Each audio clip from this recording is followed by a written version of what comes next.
Selamat pagi Bu Tari dan teman-teman, perkenalkan saya Murni dari S1 Hospara 2018. Hari ini saya akan mempresentasikan mengenai UAS Hukum dan Etika Bisnis saya, di mana terdapat 3 pertanyaan, yaitu pertanyaan pertama mengenai pendapat saya tentang pendirian badan usaha yang berlaku di Indonesia yang memperbolehkan berdirinya dalam bentuk badan usaha tidak berbadan hukum. Menurut saya, setiap kebijakan pasti memiliki sisi positif dan negatifnya tersendiri.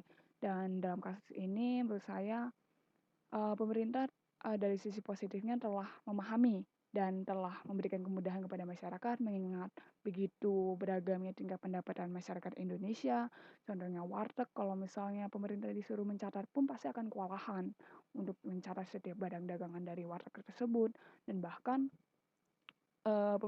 pemilik warteg saja bisa tidak mematok harga yang pasti untuk setiap barang dagangannya, apalagi ada yang bisa mengambil sendiri.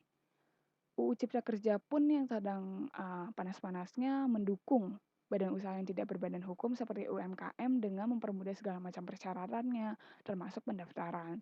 Sehingga dapat dilihat bahwa setiap negara memiliki karakteristiknya masing-masing, dan salah satu karakteristik negara Indonesia adalah beragamnya mata pencaharian setiap orang tadi. Kemudian pemerintah Indonesia melalui sistem pemungutan pajak self-assessment system yang diberlakukan juga telah memberikan kemudahan kepada para pelaku usaha, baik yang berbadan hukum ataupun tidak, di mana mereka dapat menghitung, membayar, dan melaporkan sendiri dan tidak ditagih oleh pemerintah. Dan bila dilihat dari sisi positifnya, maka baik dari pihak pemerintah maupun pihak pelaku usaha yang tidak berbadan hukum sama-sama diuntungkan dan dimudahkan. Tapi ada juga nih sisi negatifnya, di mana bila semuanya dimudahkan tetapi ternyata dari pihak pemerintah tidak menjalankan sistem pengawasan dan pengontrolan yang baik atau masih kurang, maka apakah ada jaminan bahwa produk tersebut higienis? Dan bagaimana dengan bahan bakunya? Apakah bahan bakunya aman? Apalagi di masa pandemi seperti sekarang, di mana isu kesehatan dan keamanan adalah prioritas utama. Sehingga pada akhirnya pemberlakuan bentuk badan usaha tidak berbadan hukum di Indonesia menurut saya adalah baik. Sama pihak pemerintah juga menjalankan sistem pengawasan dan pengontrolan yang baik.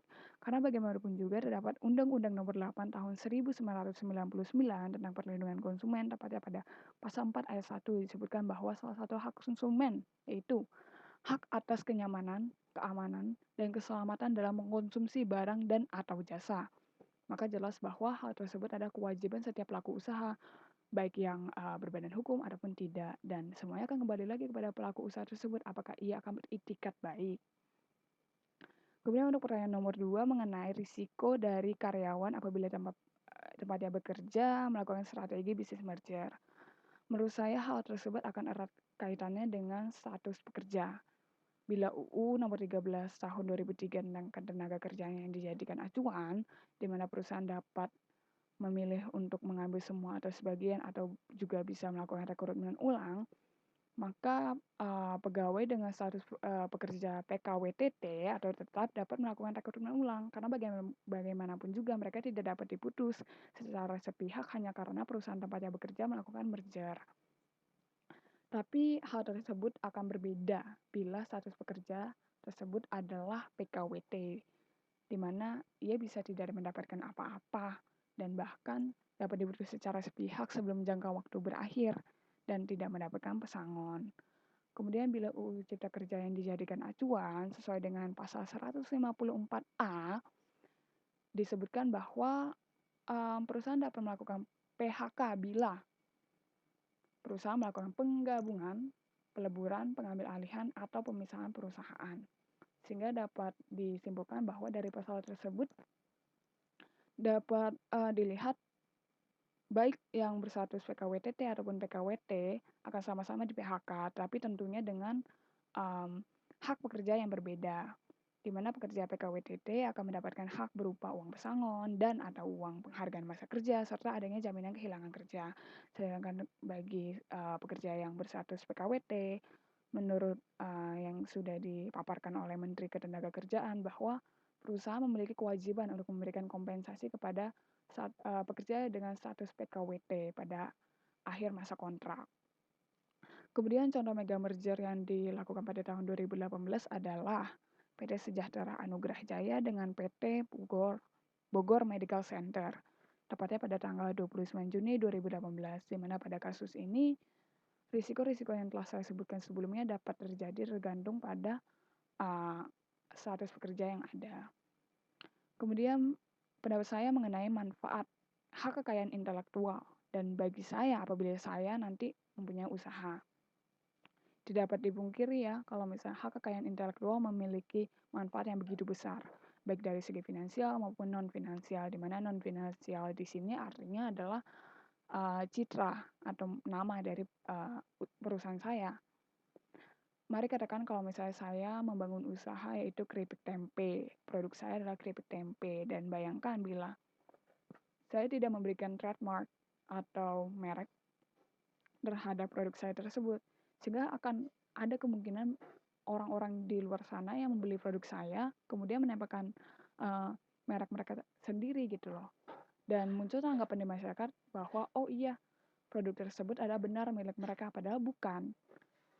Sehingga kalau bisa ditinjau lebih dalam lagi, dari segi finansial pun akan terdampak, di mana produk yang harusnya milik saya malah dipasarkan oleh orang lain, dengan harga yang pasti tidak sama, karena pasti mereka ingin mendapatkan keuntungan. Kemudian buruknya lagi kalau misalnya memang hal ini terjadi, saya tidak dapat menegakkan hak-hak saya sebagai pemilik usaha, karena ya tadi saya tidak didaftarkan. Kemudian kerugian lainnya, kalau misalnya saya tidak melakukan pendaftaran hak merek yang merupakan haki kelompok hak milik industri adalah sulit bagi saya untuk melakukan pemasaran. Karena tidak ada yang merek tadi gitu, padahal merek berfungsi sebagai tanda pengenal di pasaran dan pada akhirnya konsumen pun akan kurang loyal dengan produk saya. Mengapa? Karena salah satu fungsi merek adalah sebagai indikator kualitas. Kalau misalnya kita lihat dari produk-produk di luar sana yang telah memiliki merek, maka konsumen akan lebih percaya dengan kualitas dari produk tersebut. Dan itu salah satu fungsi merek, yaitu sebagai indikator kualitas. Dan juga bisa berfungsi sebagai sumber atau tanda pengenal. Jadi orang tahu, oh iya, produk ini, keripik tempe ini berasal dari ini, gitu. Dan kalau misalnya ditinjau lebih dalam lagi, dapat meningkatkan sisi sugestif di masyarakat dalam bidang promosi. Contohnya dengan word of mouth, di mana hal tersebut juga bisa berpengaruh terhadap marketing budget dari perusahaan saya. Bila memang perusahaan saya telah dikenal masyarakat luas dan memiliki citra yang baik, maka tidak menutup kemungkinan bahwa segi finansial dari perusahaan saya pun juga akan ikut berkembang. Contohnya, mungkin dulu saya pas launching harganya hanya 10.000. Ternyata sekarang kalaupun saya patok harga 12.000 pun, konsumen tidak akan kecewa. Kenapa? Karena tadi adanya kualitas yang diperkenalkan melalui merek usaha saya. Kemudian pada akhirnya dapat dilihat bahwa manfaat hak kekayaan intelektual sangatlah besar. Dan masyarakat pun dapat terus mengenal produk saya karena pasti akan memiliki merek yang berbeda dari usaha yang sudah ada ataupun usaha yang akan ada dan baru akan didaftarkan. Sehingga bukan hanya dari segi finansial, tetapi juga dari segi non-finansial pun perusahaan saya akan terus berkembang. Karena apa? Karena adanya hak dari kekayaan intelektual tadi yang berbentuk merek, hak merek. Kemudian sekian presentasi UAS dari hukum dan etika bisnis saya. Terima kasih.